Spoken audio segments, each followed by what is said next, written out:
Asurgo sumpo fulaku FM yola Kinde adamawa fulbe men miyawni Yadu yeso hamen barka men fulaku Fulbe men Afrika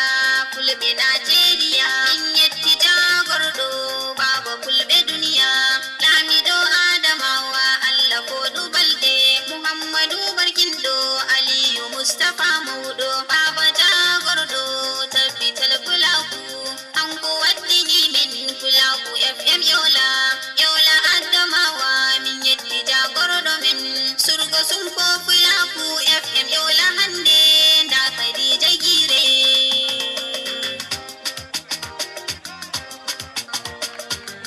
fulaku dilli yeso hande nda mi wari seyo Surgo sumpo fulaku FM yola adamawa Baba tabbital fulaku duniya ruwafnima Dr. Muhammadu barkindo Lamido adamawa Fulaku dilli yeso hande nda mi wari seyo Surgo sumpo fulaku FM yola adamawa Baba tabbital fulaku duniya ruwafnima Dr. Muhammadu barkindo Lamido adamawa Bismillah Allah jamira Umar Rubaude Walli tammiyim da Allahu alkarimu Inne mami yauni kude amdodillah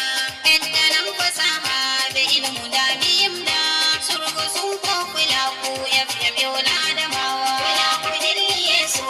hande da mi wani seyo Surgo sumpo fulaku FM yola adamawa Baba tabbital fulaku duniya ruwafnima Dr. Muhammadu barkindo Lamido adamawa Allah beddu salatu hadonu lado mada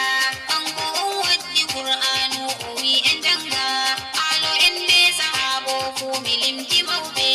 Shurafa'u sharifu kakki annabijo Barka mabbe Allah wallan miyim da muftorde Fulaku dilli yeso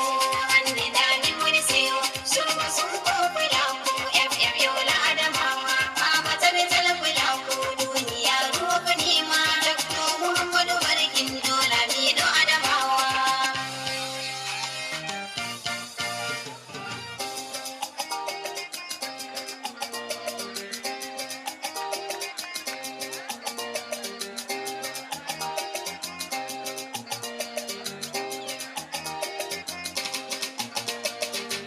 Fulaku dilli yeso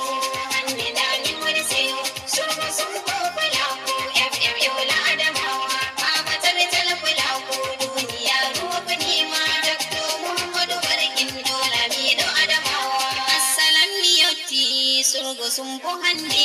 Kaminari muftorde wala bamare hande Fulbe lesde duniyaru mufti hande ndade Worbe robe mufti yadu yeso fulbe Surgo sumpo fulaku FM yola adamawa Fulaku dilli yeso hande da mi wani seyo Surgo sumpo fulaku FM yola adamawa Baba tabbital fulaku duniya ruwafnima Dr. Muhammadu barkindo Lamido adamawa Allah sabbina ne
To wannan Khadija Gire. Khadija Gire.